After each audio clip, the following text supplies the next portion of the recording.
Mana qizlar uyda o'tirgan holda, mana shu mollarni tagini tozalagan holda Tabirlik kompaniyasida starshi direktorlik lavozimida ishlayman. Qishloqda bo'lasizmi, shaharda bo'lasizmi? Uni farqi umuman yo'q. Mana yozda tappi qilamiz, qishda qopga yig'amiz. Yozda olib chiqib qo'ysak, quyoshga qurg'aydi. Mana qizlar bahona qilib qishloqda turaman.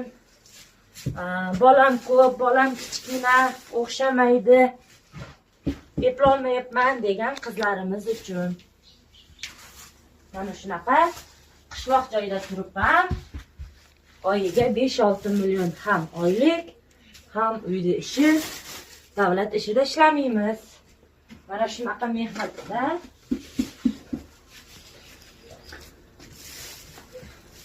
kompaniyada ishlayapmiz. Kim qo'shilmoqchi bo'lib yoki qo'shila olmay turganlarga tezda qo'shilib olishlaringni so'rayman.